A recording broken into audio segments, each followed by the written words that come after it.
following the January 6th attack on the Capitol, Congress decided to put in some new safety measures to try to protect members of Congress from something like this happening again in the future.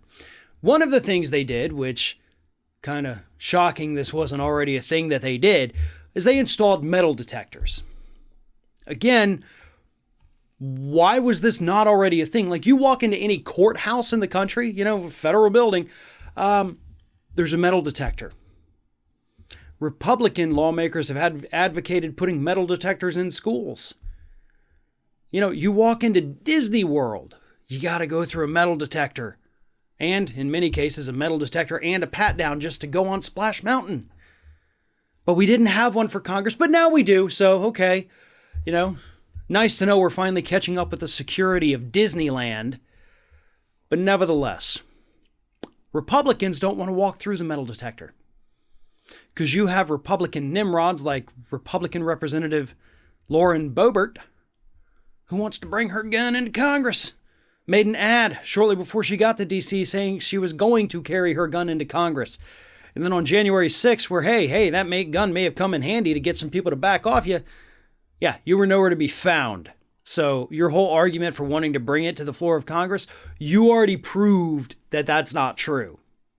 But nevertheless, in the few days that Congress was in session after these metal detectors were installed, you had Republicans going around them, not complying, walking straight through, even if it goes off, not stopping.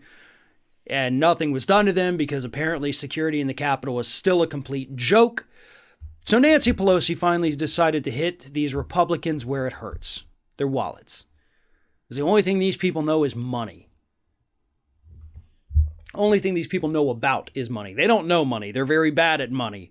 But they know what money is, and they know the more of it they have, the better they think they are. So, what she has done is when Congress reconvenes on the 21st, if you skip that metal detector, the first fine is going to be $5,000. The second time you skip that metal detector, you are going to get fined $10,000, and these amounts are going to be withheld from your congressional salary. I don't know what happens after the third time, but I would think at the third time she should be able to bring you up for a vote for expulsion and fine you at least another $10,000. The story here doesn't mention what happens after a third time because I'm assuming she probably thinks, oh, well, they'll learn their lesson after that. There's no need to plan ahead. They won't. They'll continue to skip it. You can find them. And then they'll go on Fox News or Newsmax or One America News and they'll whine about the fact that you're stealing their money. Then Republicans are going to get pissed off at you. And then around and around and around we're going to go. And the whole reason for any of this will be lost in the shuffle. And that's exactly what Republicans want.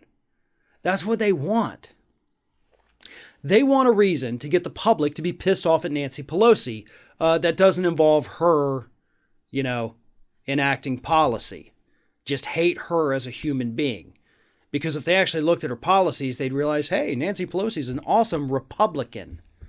But they need the hate, they need the division, and that's what they're going to do. They're going to use these fines as a way to get the public to hate her more and to obscure the fact that these fines exist because the metal detectors now exist because Republicans helped to incite a riot inside the nation's capital.